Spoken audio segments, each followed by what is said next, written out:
Yo, what's up? It's your boy Supreme Car Guy again. Today we're going to be reacting to this video about why are G80s crashing. Well, it's not the G80s that are crashing, it's the young idiots driving them. But let's get into it. Um, Again, another BMW video. And this is, let's see, let's go. Gears and Gains. So I'm gonna have him linked in the description. Well, I'm gonna have him in the description. So shout to him if you want to check out his channel and see his content. I'm gonna have him in the description. I'm gonna have the name in the description. So let's get to it. On social media literally any time since the beginning of 2025, you've probably seen a G80 M3 or two completely crash out, completely wreck, either leaving a car meet, doing something stupid, or even sometimes going fast in just a straight line. Yeah. Giving the G80 M3 the title of the new Mustang, because if you see one of these leaving a car Yo, meet, you might want to start let me stop. Dog, that dude had no reason to crash that car. That's my favorite color, G80. He was just going straight. And it's like all of a sudden, like, yo, dudes in my time just did not end up in situations like that. Not especially not from not from that, you know. Anyway, let's keep it going. Let's see what else we got here. you probably will get hit. But just what is it with these cars? Is it the young and inexperienced drivers and owners? Or is there actually something that has to do with the way the car is made that is making it harder to control and making G80 owners crash their car at a much higher rate than any BMW before it? Well, after owning my G80 M3 for the past 4 months now, I've come to realize that it might not be just the owners. There genuinely might be something wrong with the way this car is made that makes it harder to control. It makes I'm gonna say this. It has nothing to do with the way the car is made.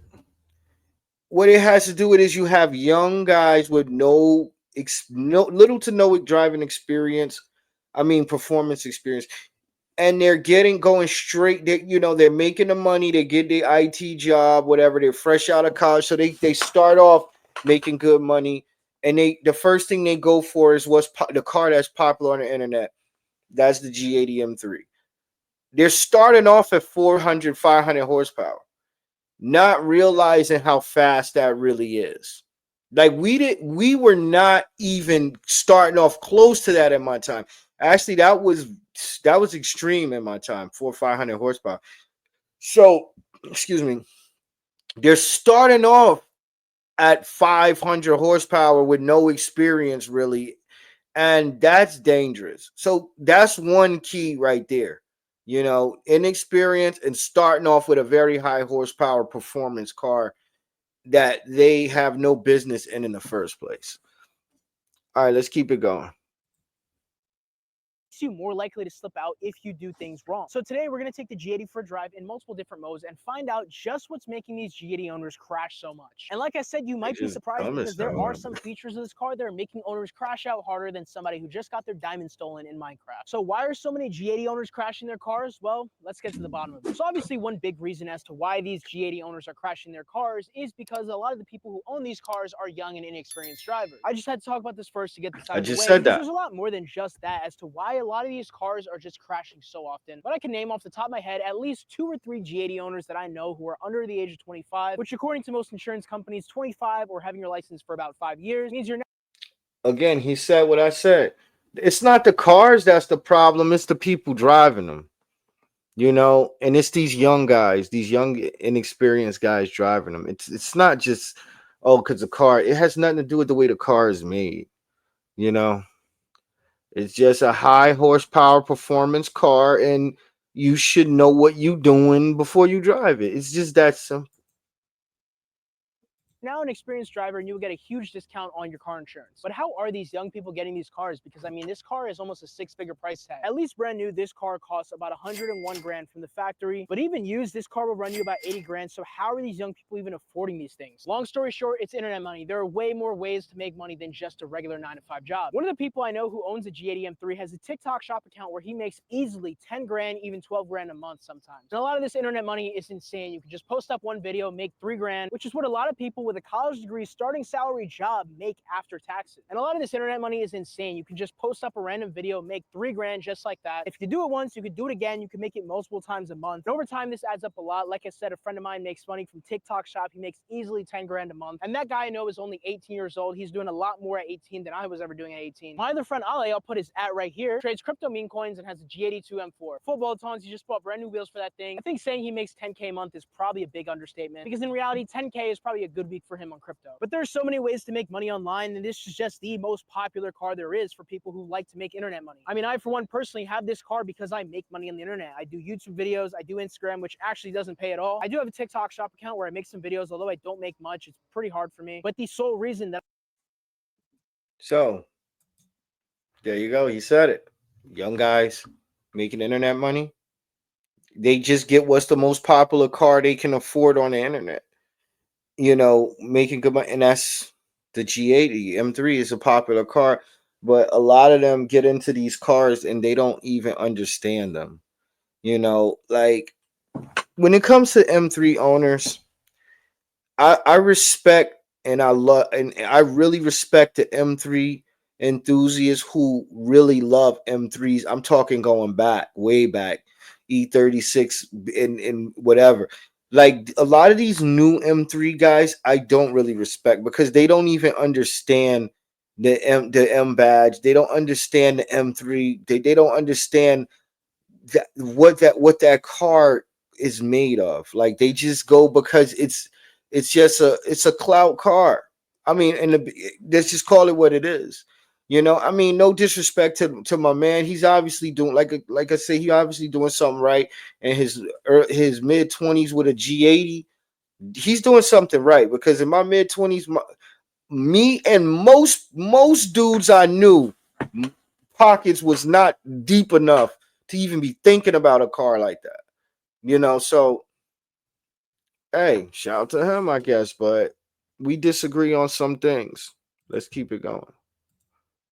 I own this car is because I do YouTube. YouTube is my biggest revenue stream, at least when it comes to social media. But the tides of the world has changed. It is very easy nowadays to make 10 grand a month as an 18-year-old, which in some cases is more than those kids' parents make in 2 months. Moral of the story, it's 2025. There's a lot of ways to make money now, which means that even if you're 18 years old, you can still make a good amount of money and even afford a car like this. But you are by no means an experienced driver at 18 years old or even 20 years old. And after recently turning 26 myself, I can confidently say that I am a pretty experienced driver, but I do know that sporty driving is a lot different than regular driving. And I also know that over the years, after driving different cars drive different. And they also have...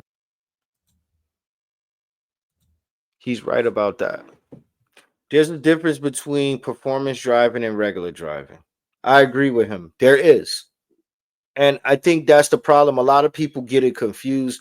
They think, oh, because they can drive good regularly, that they could hop in a performance car like that, and everything is yeah, if you drive it like Miss Daisy, yes, everything gonna be fine. But if you start trying to show off and show out, you're gonna learn real quick. Like you ain't there yet. So he's right about that. I could agree with him on that other note.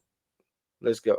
Have different tendencies, and some cars oversteer versus understeer, but this car is more different than anything I've ever driven. And I'm genuinely scared to drive it in some modes, because when I tell you it's not just the drivers, it is also the car, I really mean it. BMW knew that their owners like to drag race their cars, and they also knew that a real BMW M car should be rear-wheel drive. So what did they do? They gave us the best of both worlds. I'm sure you know by now that the G80 M3 has a mode that you can switch it from full all-wheel drive to make the car fully rear-wheel drive. And so let me show you how that works. So you hop in the car. There's so many different driving modes you can put in. So that's nice. Setup mode. And as you can see here, we've got tons of different options, as well as the M2 and M1 buttons. And as you can see here, we have MX Drive, which has four-wheel drive sport, and then two-wheel drive. We'll talk about four-wheel drive sport in a moment because it is really important, but two-wheel drive is what we're going to talk about for now. It is really hot in here, so I'm going to turn the car on for you guys. Just got catalyst downpipes to the car. We got a video coming up soon. Press the traction button and actually put this car into rear-wheel drive mode. Press the traction button. If you click... Again, here we go. The downpipes and like, look, if you're gonna do pipes, do all of them. Don't just do downpipes. Do especially if you're getting a tune. just do all of them. You like I tell guys, and when I'm in the shop with my friends that say this, you want free flow all the way through. Okay, you want to do intake, you want to do intakes, downpipes. At least start from the top. Intakes, downpipe, mid pipe, exhaust, tune. If you just gonna do, you're gonna start from the top and you're not gonna get tuned and you good without a checking it, cool. But don't do no downpipe and a tune. If you're gonna tune, get get everything you need out the way first. Go from the start from the top. So because you don't want to get downpipe and a tune. Then you go back. Oh, now I want 3-inch intakes. Okay, now I want mid pipes. What you gonna get a tune for everything? No, just go intake, downpipe, mid pipe, tune. If you want, you might want to keep the factory exhaust. If you don't want to keep the factory exhaust, wait till you get your aftermarket exhaust or axle back, whatever.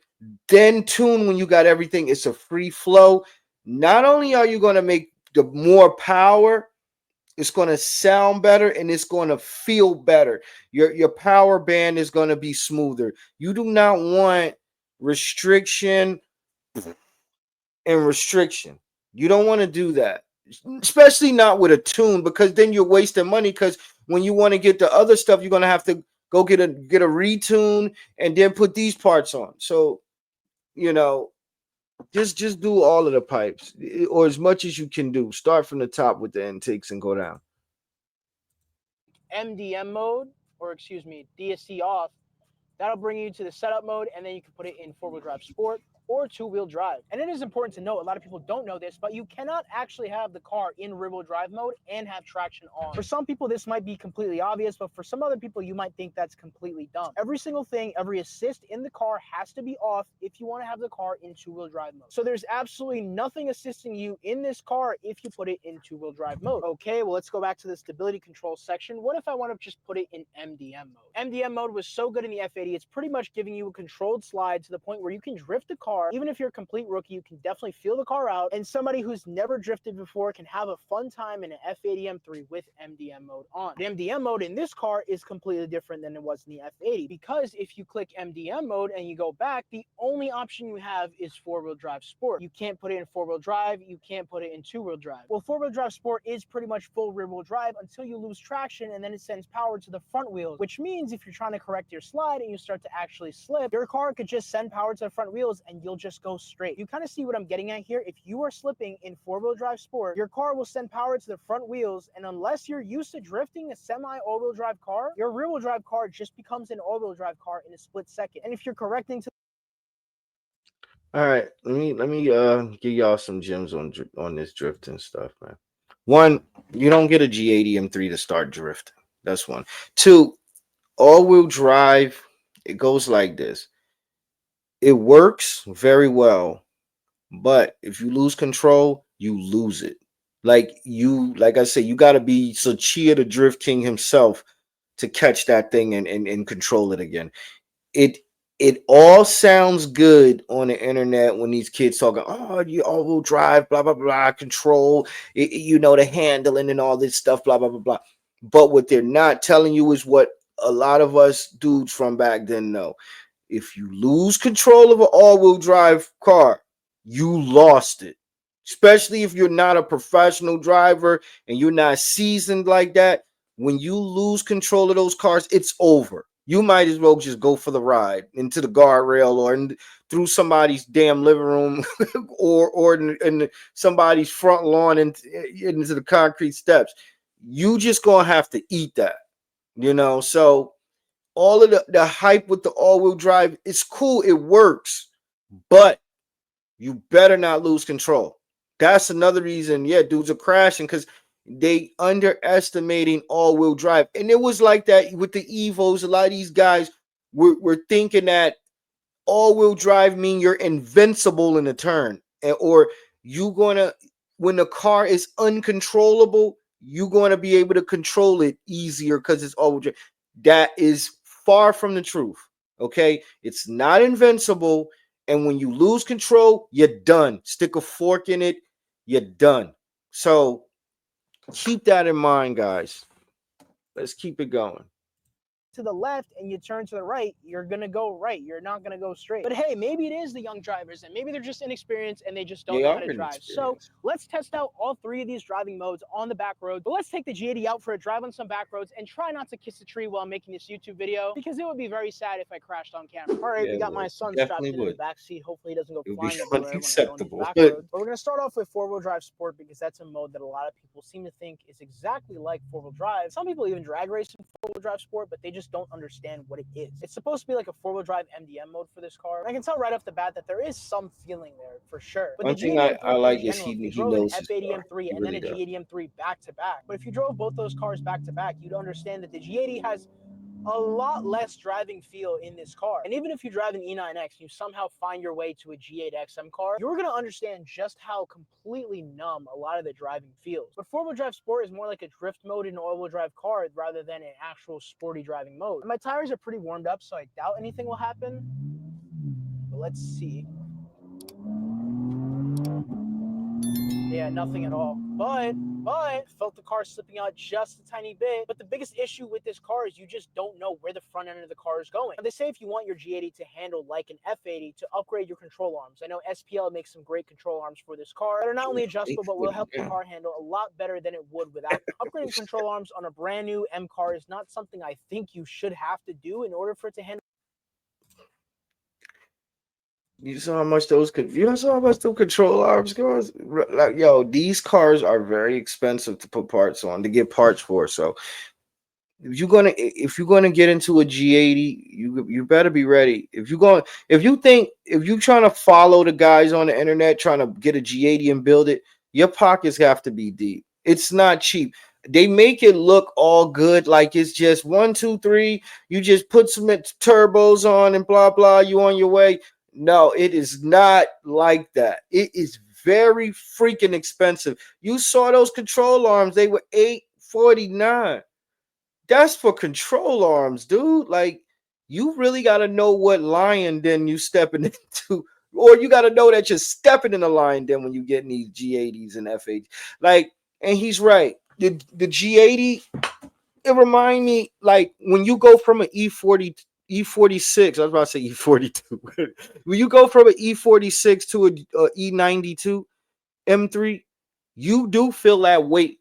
Like, it's like you. I remember going around a turn when I first got the G80. It felt like I was driving a school bus damn near around a turn. You know, it's like, damn, this thing feel like a bus. So I see where he's going with how the weight of the car and how it feels heavy. He is so right about that. Even though the G80 is heavier than the E92 or E90X, they call it. Yeah, I call it E92. He's right. Going from if you go from an F8 to G8, you're gonna feel the weight, and that's what I did not like when I went up to the E92. And that's why I say if I get a G80, which more likely I am, we're keeping the F80. We're not getting rid of it, because I regretted trading the E46 for the E92, and that's for one reason. And the E46 was just more raw. But anyway, enough ranting. Let's keep going. Well, but just watch any review of this car, and a common complaint is how numb the front end of this car is. You genuinely do not know where the front end is going, where it's pointing, because when you're moving fast and trees and everything on the side of the road is flying by you, you rely on your feeling of the steering wheel to know where the front end of the car is, and you just can't feel it. I said this in my M340 review, that car genuinely felt like a Tesla, at least when it comes to steering. And this car just feels like a performance Tesla, at least when it comes to steering. The car's in sport mode, it's in all of its sportiest settings, but the car just I've never doesn't driven feel one that yet. good. I It haven't just driven makes one me yet, want to so drive it maybe in he's four-wheel right. drive at all times, because I actually know how the Obviously, car's he going would to know handle and more than actually me know how about it's it. going to react. Or I'm going straight or I'm going around a corner, but okay, the front end of this car is numb. We know that. But what about two-wheel drive mode? Before we do that, I don't want to try and slip out and find this car catching traction, especially with my front tires being 117 degrees. I know they're going to grip, and when they grip, they're going to grip hard.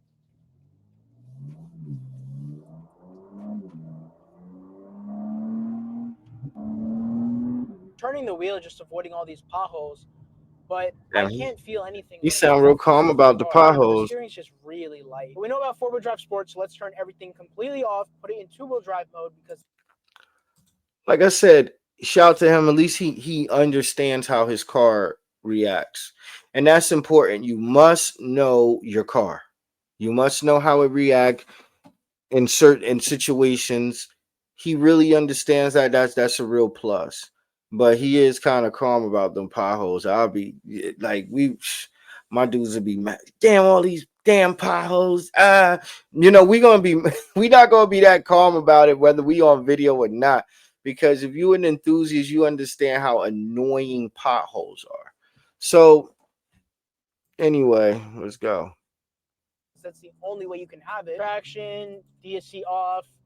Then you go into the MX drive setup. The car picks up a lot slower because you now only have 2 wheels driving instead of 4 wheels. We're gonna go around a corner and try not to crash. Maybe this is no, this Why is you keep perfect. talking about crashing like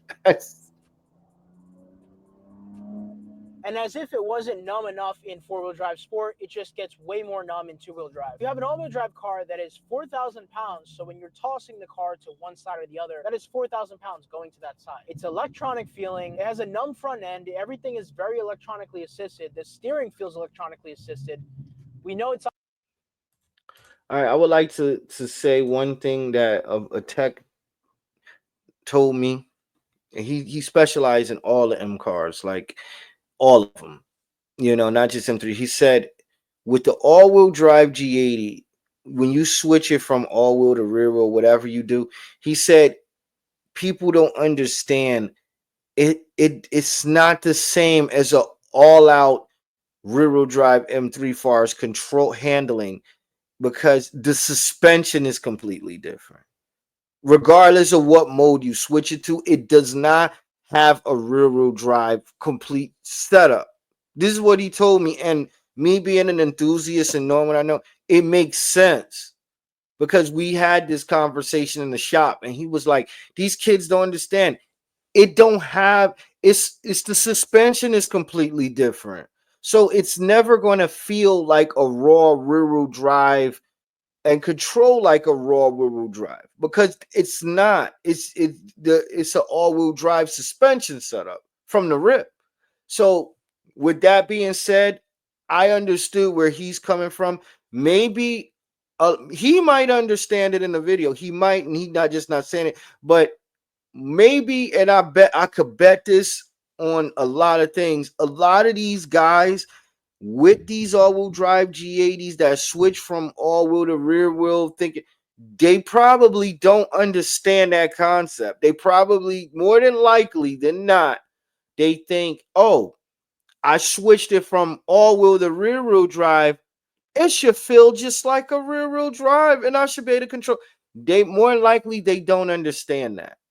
I understood it right away because the suspension setups are different in any all-wheel drive car.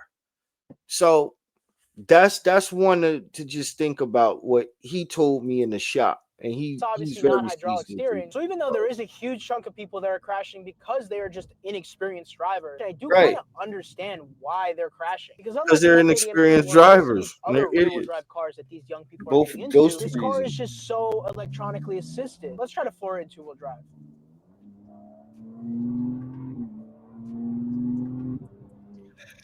Yeah, I hit a little dirt patch and it kind of slipped. It just doesn't feel that great. The car feels like a boat. I Even now just the understand the dirt, he boat couldn't even feeling or the control the boat car. joke That's that so many wild. people say about Hellcats. The car just genuinely feels heavier than it did in four-wheel drive mode because it's like you have a jet with two less jet engines and now you're just driving on two. So I guess the car just feels a lot heavier and a little bit harder to control when it's in two-wheel drive. All right, again, I hit a dirt patch and I just couldn't control it. Like that right there sounds just retarded. But anyway, like I said, you wanna hit him up. He's his channel is Gears and Gains. If you want to see more of the video, you want to see more of his content, give him a shout out. But I'm gonna get into it a little bit, and because I have some things I have to say, and I think it's important that and it really is important. So what I'm gonna say is this: it's not whether the car is made a certain way. It's you, the driver. And you being the driver, you should really, really respect your car and you should really learn how it reacts in situations. So you can't just put it on it's the way that the car is made. Even though that's just a topic, that's part of his topic that he's going on. He understands that it's the inexperienced and the car, it's a powerful car. You really have to be seasoned to be throwing that heavy 500 some horsepower car around, performance sedan around like that. It's not just that simple.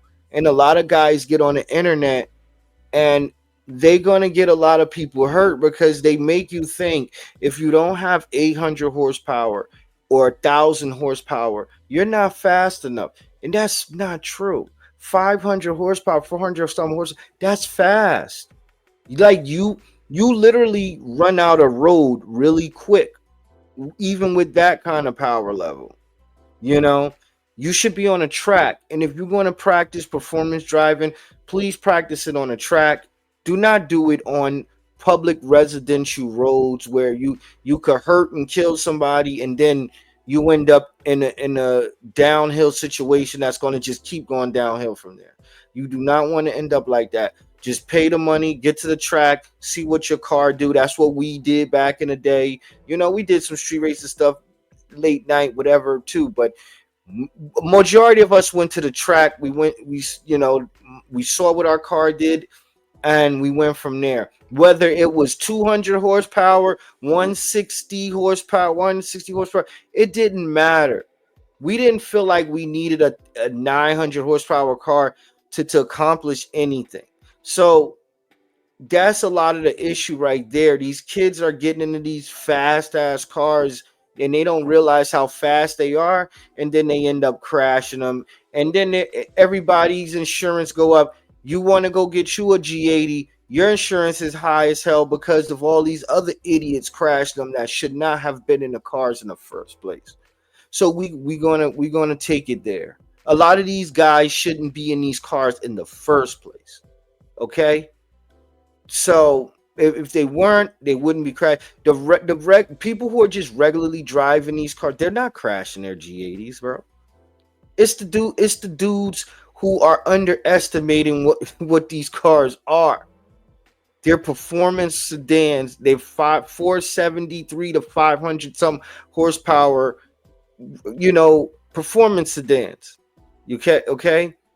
So if you don't know what you're doing and something goes bad, it's gonna go bad, and it's gonna go bad really freaking fast at 500 horsepower.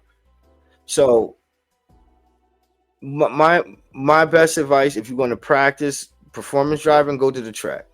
Pay the money, go to the track, do what you do. Okay? Get your experience up on a much less powerful car, then move up from there.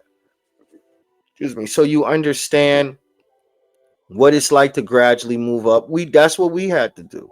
And we didn't have cars with all this special traction control things and gadgets and things. We had to learn raw suspension, wheels, tire. We had to learn it, you know. We had to gradually move up. That's why a lot of my people's, they're not crashing up their cars like left and right because they gradually moved up and adjusted. They adjusted as they went up. So they had a great deal of respect for moving up to the next power level. That's the difference with a lot of people from my era and these kids now. They're buying the most famous car on the internet. They're making good money without the training, without having the experience, and they ended up crash killed. Unfortunately, some of them hurt. Unfortunately, and hurting others, and some of them walking away. But then, look, that could have all been avoided. So, dudes, Get your experience. Go to the track. Get your practice on, man. If you're gonna be sliding around and seeing what a car, do it at the track, bro. And start a little lower in your car, in your power range, and work your way up so you learn to have a great deal of respect for when you're moving up to these next numbers. Don't listen to these idiots on the internet saying, you need 1,000 horsepower, 800 horsepower. Yeah. Just don't listen to these dudes. They're stupid. They're gonna get your ass killed, or you're gonna end up killing someone else. And you don't want that problem. So be safe out there, do it the right way, and I'm out. Peace.